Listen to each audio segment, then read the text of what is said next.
वरवड बकाल येथील मराठी पूर्व माध्यमिक शाळेतील शाळा व्यवस्थापन समितीचं पुनर्गठन आज करण्यात आलं. या निमित्तानं वर्गातील सर्व विद्यार्थ्यांना त्यांच्या पालकांसह शाळेमध्ये बोलवण्यात आलं. या ठिकाणी मुख्याध्यापिका आशाताई रोंदळे यांनी शाळा व्यवस्थापन समितीच्या निवडीचे निकष आणि इतर माहिती व्यक्त केली. तो विकासमग शारीरिक, मानसिक आणि सर्व दृष्टीनं विद्यार्थ्यांचा विकासही आला आणि भौतिकदृष्ट्या सुद्धा विकास आला. त्यासाठी शासनाचं सध्याचं जास्तीत जास्त धोरण असं आहे की विद्यार्थ्यांच्या विकासामध्ये सुद्धा आणि शाळेच्या भौतिक विकासामध्ये सुद्धा समाजाचा सहभाग महत्त्वाचा आहे. आणि मग समाज कोण आहे तर मुलांचे पालक आहे. तर गाव जेव्हा शाळेत येईल, गाव आणि शाळा एक झाली तर शाळेचा विकास झाल्याशिवाय राहणार नाही. आता आपल्या जिल्हा परिषदच्या शाळा बहुतेक करून डबघाईस आल्यासारख्या झालेल्या आहेत. सगळीकडची परिस्थिती सारखीच आहे, पण शाळेला वाचवू कोण शकते तर समाजच वाचू शकते. गावातील लोकच शाळेला वाचवू शकतात. त्यासाठी समिती आणि शाळा म्हणजे शासन आणि लोकसहभाग याचा समन्वय साधण्याचा शासनाने प्रयत्न केलेला आहे. तर NEP 2020 म्हणजे राष्ट्रीय शैक्षणिक धोरण, यामध्ये शाळांमधील अध्ययन प्रक्रिया जर आपल्याला समृद्ध करायची असेल तर स्थानिक समुदाय म्हणजे तुम्ही पालक, गावकरी आणि माजी विद्यार्थी, ज्येष्ठ नागरिक यांचा सक्रिय सहभाग या शाळेसाठी असला पाहिजे. याच्यावर भर त्या NEP 2020 मध्ये दिलेला आहे. आणि त्याचप्रमाणे शाळा विकासमध्ये शाळा व्यवस्थापन समितीचा सक्रिय सहभाग असला पाहिजे असं आपल्याला RTE 2009 म्हणजे बालकांचा मोफत व सक्तीच्या शिक्षणाचा अधिकार अधिनियम, याच्यामधील भाग 4 मधील कलम 21 नुसार सुद्धा शाळा समिती गठीत करणे आणि ती कार्यान्वित करणे आणि तिचा सक्रिय सहभाग शाळेसाठी असणे खूप महत्त्वाचं आहे. आणि तिसरं आहे आपलं समग्र शिक्षा अभियान. जे काही आपल्या शाळेला अनुदान मिळते, जे काही गणवेश असतील, विद्यार्थी लाभाच्या योजना असतील, पुस्तक असतील, तर ते सर्व आपल्याला समग्र शिक्षा अभियानाच्या मार्फत पुरवल्या जाते. तर ही जी समिती आहे ही तळागाळापर्यंत कार्यरत आहे असं समग्र शिक्षा अभियानाचं म्हणणं आहे.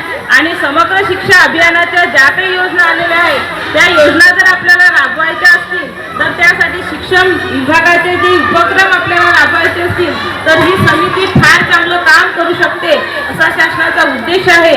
म्हणूनच शाळेला शाळा व्यवस्थापन समिती महत्त्वाची आहे. अशा प्रकारे ही जी शाळा व्यवस्थापन समिती आहे या समितीचं आपल्याला योग्य प्रकारे निवड झाली पाहिजे.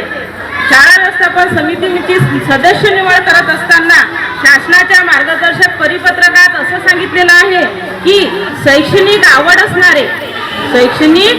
असणारे, जबाबदारी असणारे, शाळेबद्दलची जबाबदारी असणारे, शाळेविषयी आस्था असणारे आणि शाळेला वेळ देणार असे जर सदस्य समितीवर आले तर ती समिती एकदम चांगल्या प्रकारे होईल अशा त्या शासनाला अपेक्षित आहे त्या मार्गदर्शन पत्रामध्ये. आणि तसं त्यांनी तिथं नमूदही केलेलं आहे. आणि आमचा सुद्धा शाळेचा तुम्हाला आवर्जून हे राहील की तुम्ही असेच सदस्य द्या की जे शाळेला वेळ देतील आणि शाळेबद्दल आस्था असेल आणि शाळेला वेळ सुद्धा ते देतील.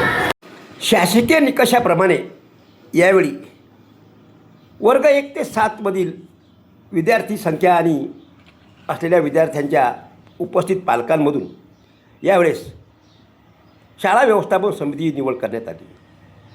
ज्यात गोपाल विश्वनाथ टाकळकार यांची अध्यक्षपदी, गीता सुनी डिंगळे उपाध्यक्षपदी, आशा प्रमोद दामदर सदस्यपदी, निलेश साहेबराव इंगळे, शाकिराबी शेख उस्मान, रवी रूपराव शिरवस्कार, सुजाता गौतम इंगळे, रेखा ज्ञानेश्वर इंगळे, नलिनी प्रल्हाद ढगे, उद्धव सदाशिव बकाल, प्रल्हाद आनंदराव दातार, निलिमा राजेंद्र गोळे आणि आशा सूर्यबान रोंदळे ह्या व्यवस्थापन समितीच्या पदाधिकाऱ्यांची निवड या ठिकाणी अत्यंत खेळीमेळीच्या वातावरणात झाली.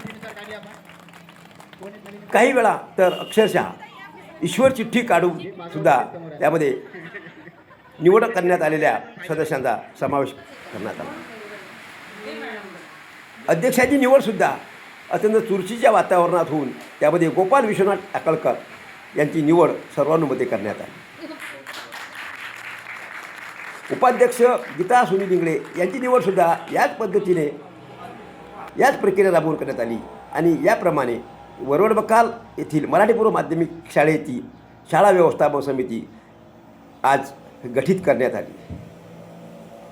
शिक्षण क्षेत्राशी संबंधित असणाऱ्या सर्व सदस्यांना या निमित्ताने मार्गदर्शन यावेळेस आशाताई यांनी केलं. साक्षीदार न्यूजसाठी प्रल्हाद दातार, वरवड बकाल.